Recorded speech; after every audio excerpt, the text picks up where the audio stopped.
chào mừng các bạn đến với kênh móc len của Mimi Handmade. Hôm nay Mimi sẽ hướng dẫn cho các bạn móc một cái chiếc túi mini xinh xắn như thế này để các bạn có thể là treo trang trí, làm móc khóa, hoặc là các bạn có thể làm túi tỏi cho bé ha, rất là dễ thương. Khi mà các bạn mix thêm cái dây đeo chéo nữa thì các bạn có thể là sử dụng cho bé rất là dễ thương, rất là cute ha các bạn. Nếu mà các bạn yêu thích cái mẫu túi này, các bạn nhớ nhấn like video này giúp mình nha, và bình luận ở phía bên dưới ủng hộ Mimi bằng cái lượt đăng ký kênh nha các bạn. Mình cảm ơn các bạn rất nhiều. Nếu mà các bạn có thích cái mẫu này nè, mà các bạn muốn up cái size lên á, thì các bạn comment ở phía bên dưới, mình sẽ tranh thủ up size để cho mà các bạn móc ha. Nhưng mà nếu mà có nhiều lượt yêu cầu á, thì mình sẽ quay sớm nha. Còn nếu mà các bạn không có bình luận nhiều thì mình sẽ quay chậm hơn đó. Cho nên là các bạn nhớ bình luận ở phía dưới để video mình có cái lượng tương tác, với lại mình biết được là các bạn thích cái mẫu này để mà mình sớm quay cho các bạn ha. Và bây giờ chúng ta sẽ cùng bắt đầu móc cái túi này nha các bạn. Các bạn sẽ chuẩn bị len sợi tự do nha. Cái túi trắng này mình sử dụng len miêu cô tông cuộn 125g á, còn cái túi xanh này mình dùng miêu Hàn ha. Thì cỡ nó là khoảng 2mm đó các bạn, cỡ len á. Và mình chuẩn bị hai cái phần móc khóa này nè để mà mình làm cái quai á các bạn. Đó, mình gỡ cái này ra ha, định hồi nữa cái mình móc trực tiếp vô luôn à. Với lại cái kim của mình nó là cái kim 2mm cho cái size mini nhỏ nhắn này nha. Nếu mà các bạn muốn to hơn thì các bạn sẽ tăng cái size kim lên. Chuẩn bị cho mình thêm cái cắt len với lại kim khâu len. Keo nến này thì mình sẽ dùng để đính cái hoa này vô cái túi này các bạn. Còn nếu các bạn không có thì các bạn sẽ kết bằng len nha. Rồi bây giờ các bạn sẽ tạo cho mình một cái vòng tròn của cái màu len chính nè. Rồi các bạn đưa kim móc qua vòng tròn này, kéo len qua, móc lên một mũi móc xích. Giờ các bạn sẽ móc vào vòng tròn này 6 mũi móc đơn. 1 2 3 4 5 6. Sau đó các bạn sẽ kéo cho nó chặt lại và chúng ta sẽ trượt mũi vào cái chân móc đầu tiên để kết thúc hàng móc thứ nhất. Lên hàng móc thứ hai với một mũi móc xích, đâm kim vào cái chân móc đầu tiên, các bạn sẽ móc 2 mũi móc đơn cùng một chân. Chân móc thứ hai tương tự ha, 2 mũi móc đơn cùng một chân và lặp lại tương tự đến cuối hàng. Chúng ta sẽ có là 12 mũi móc đơn. Móc đến cuối hàng các bạn sẽ trượt mũi vào cái chân móc đầu tiên này, kết thúc hàng móc thứ hai. Lên hàng móc thứ ba với một mũi móc xích, đâm kim vào cái chân móc đầu tiên, móc một đơn. Chân móc thứ hai các bạn sẽ móc 2 mũi móc đơn cùng một chân, lặp lại cái cụm này đến cuối hàng, 1 2 1 2 đến cuối hàng. 1 đơn, 2 đơn. Rồi các bạn móc đến cuối hàng. Móc đến cuối hàng các bạn sẽ trượt mũi vào cái chân móc đầu tiên này. Rồi bây giờ các bạn sẽ móc thêm cho mình một cái miếng 3 hàng móc như thế này ha. Đây là mình đã móc sẵn rồi nè các bạn. Rồi các bạn móc xong rồi các bạn giấu len luôn nha. Sau đó thì các bạn sẽ móc lên từ cái điểm này nè. Bây giờ chúng ta sẽ cắt đi cái cọng len này đi. Móc lên cho mình 13 mũi móc xích nha. 1 2 3 4 5 6 7 8 9 10 11 12 13.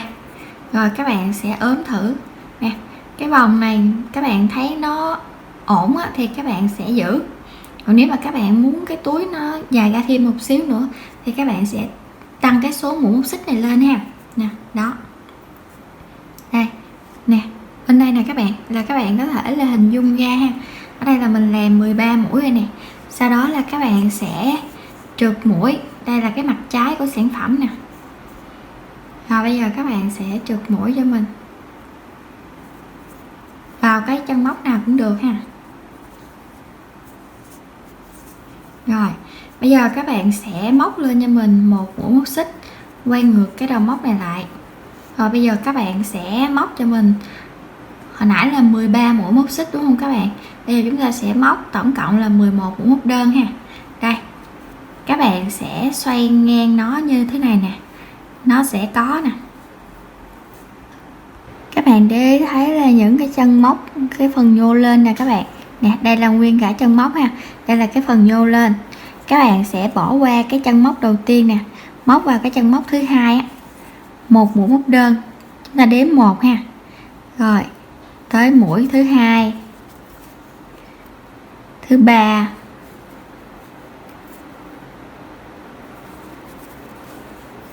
thứ 4, thứ 5, thứ 6, thứ 7, thứ 8, thứ 9, thứ 10, thứ 11. Rồi chúng ta bỏ mũi đầu với mũi cuối rồi chúng ta không có móc, thì ở cái chân móc thứ 13 này nè, các bạn sẽ móc cho mình một mũi trượt nha. Sau đó là các bạn sẽ trượt một mũi cho mình vào cái chân móc kế bên đây nè. Đây, chân móc kế bên này chúng ta sẽ trượt một mũi. Rồi như vậy là chúng ta đã kết nối thành công hai cái mảnh này lại rồi nè các bạn. Đó nha. Rồi bây giờ là mình sẽ móc từ từ qua nè. Bây giờ là khi mà mình ghép lại là nó được gì rồi đó, mình móc nó từ từ nó qua bên đây luôn. Xong rồi các bạn sẽ móc lên cho mình một mũi móc xích, quay ngược cái đầu móc này lại. Như vậy thì mình sẽ móc là 11 mũi móc đơn cho từng hàng hết ha các bạn. Rồi bây giờ là cái chân này là chân mũi trượt nè, là mình không có móc vào nè, mình sẽ móc vào nửa cái nhánh ở bên ngoài của cái chân móc đầu tiên, một đơn. Rồi chân móc tiếp theo 2, 3 nè, móc vào nửa cái nhánh bên ngoài ha, 4, 5, 6, 7, 8, 9, 10, 11. Cứ đếm mỗi hàng là đủ 11 đó là được nha các bạn. Xong rồi các bạn sẽ trượt mũi cho mình. Đây, trượt mũi cho mình vào cái chân móc này và trượt thêm một mũi nữa vào cái chân móc bên dưới bên đây nè. Đây, chân móc ở trong vòng tròn ha. Rồi các bạn sẽ trượt mũi vô đây cho mình. Rồi các bạn móc lên một mũi móc xích để móc hàng móc thứ 3. Các bạn quay ngược cái đầu móc này lại. Giờ lại tiếp tục bỏ qua cái chân móc mũi trượt này, móc vào cái chân đầu tiên, 1, 2. Các bạn cũng sẽ móc vào nửa cái nhánh bên ngoài, cứ hàng nào các bạn cũng móc vào nửa cái nhánh bên ngoài là được ha. 3, 4, 5, 6, 7, 8, 9, 10, 11. Và bây giờ nè, mũi trượt là mình sẽ móc ở ngay đây. Đây cái chân này, ngay chân này luôn ha. Các bạn sẽ trượt một mũi. Rồi bây giờ cái vòng tròn này chúng ta sẽ trượt một mũi vô đây. Đó. Xong rồi các bạn lại móc lên một mũi móc xích và móc hàng móc thứ 4 quay ngược đầu móc lại. Cứ tiếp tục như thế lần lượt đến với cái này là mình sẽ làm 25 hàng ha các bạn. Với cái size nhỏ xinh này nè. Còn các bạn thì một hồi nữa khi mà mình hoàn tất được 25 hàng này thì mình sẽ gặp lại các bạn để mà cho các bạn thấy là mình chừa ra là khoảng bao nhiêu hàng, bao nhiêu cái chân móc còn lại để mà mình làm cái quai ha. Rồi đây cái chân móc mũi dời của mình nè, đó chân móc mũi dời, mình móc mũi dời, chân móc ở đây là cái chân móc kế bên nè, mình trượt thêm mũi, móc lên một mũi móc xích, quay ngược đầu móc lại, rồi cứ lần lượt móc cho mình tới cái đầu bên đây luôn ha, cỡ 25 hàng móc. Đây các bạn, khi mà các bạn móc tới cái điểm mà các bạn thấy là chiết được cái phần quai túi á, là các bạn ngưng ha, nó sẽ ngang như thế này nè, đó. Rồi bây giờ các bạn sẽ đâm kim vô trong cái chỗ mà mình muốn trượt mũi nè, rồi các bạn lấy cái vòng tròn này nè, thì các bạn có thể là chế những cái vòng tròn này bằng cái gì mà nó tròn tròn là được ha, để mình nẹp vô thôi, chứ không nhất thiết là phải cái chìa khóa này ha. Rồi các bạn sẽ trượt mũi cho mình qua. Rồi như vậy là mình đã kết nối được cái vòng tròn này vô rồi nè. Bây giờ các bạn sẽ móc cho mình những cái mũi móc đơn, 1, 2, 3, 4 5 6 7 8 9 10 11 12 13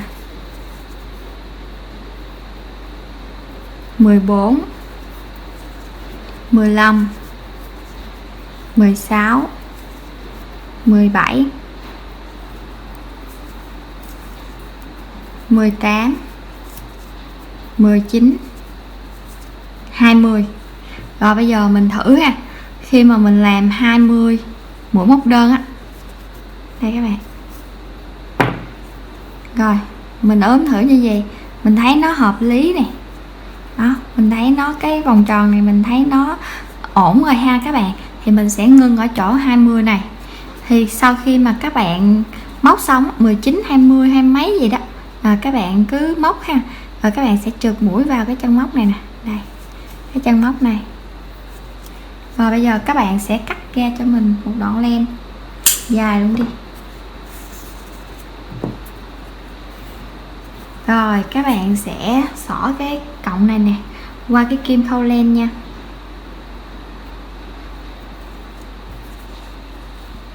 Rồi chúng ta rút thật chặt cái chỗ này lại, đâm kim vào cái chân móc đó luôn, kéo nó xuống. Rồi ở đây các bạn sẽ đâm kim nó trở ngược qua, rồi đâm kim nó từ từ xuống đây ha.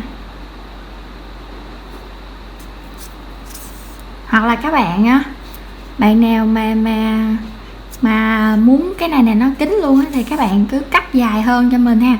Rồi xong rồi các bạn cứ may lại, cứ may sao mà cho nó kín luôn nha.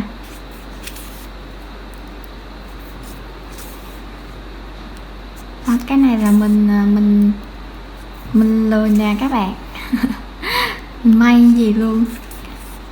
Rồi ở cái hồi nãy á, các bạn mình hơi vô ý một xíu nha, thì mình nhắc cho các bạn để các bạn rút kinh nghiệm, không có bị mắc cái lỗi sai giống như mình nha. Cái màu trắng á, mình làm nó chuẩn hết à, nhưng mà có cái này hồi nãy là mình quên coi lại á các bạn.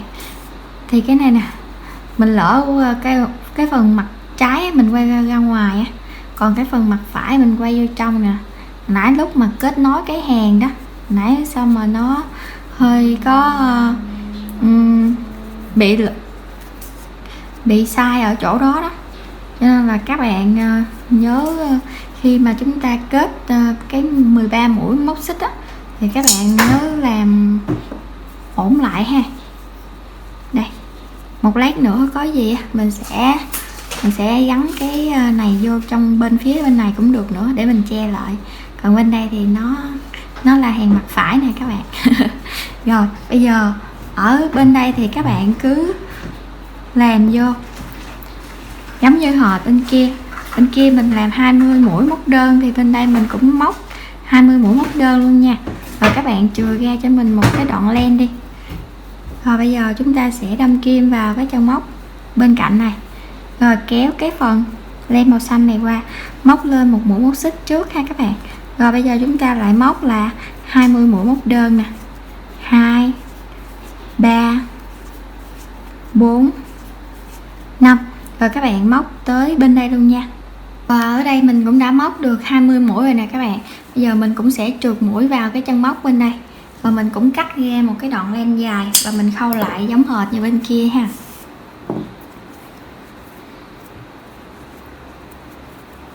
Rồi một lát nữa các bạn sẽ giấu cái cọng len này, rồi các bạn cắt len, rồi xong rồi các bạn giấu cọng len này, rồi các bạn cắt len luôn ha nè, làm sao mà cho nó đồng đều dưới bên đây là ổn ha các bạn. Rồi các bạn sẽ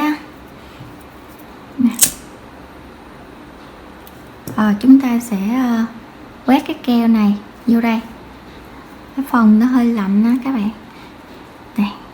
Đây,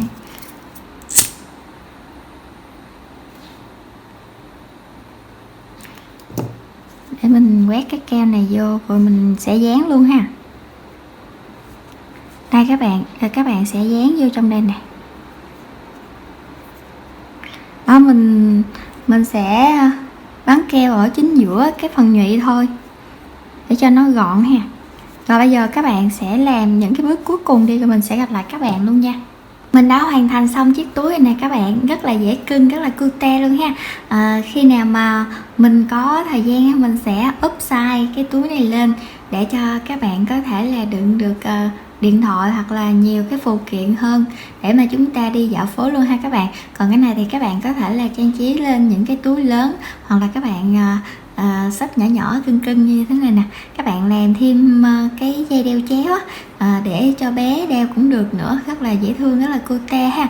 Mình hy vọng là các bạn sẽ yêu thích cái mẫu túi này ha.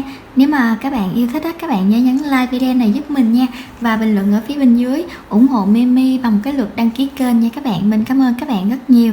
Và ở cái phần hoa này mình đã có hướng dẫn ở cái clip trước rồi đó, thì mình sẽ để link hướng dẫn ở dưới cái phần mô tả, các bạn có thể là nhấp vào cái link đó, hoặc là dưới phần bình luận mình sẽ ghim cái bình luận để cho các bạn móc cái hoa này ha, rất là dễ thương. Cái hoa này thì các bạn sẽ móc cái kim 2.0mm luôn nha. Rồi như vậy là mình sẽ tạm dừng video này ở đây, hẹn gặp lại video tiếp theo nha các bạn. Bye bye.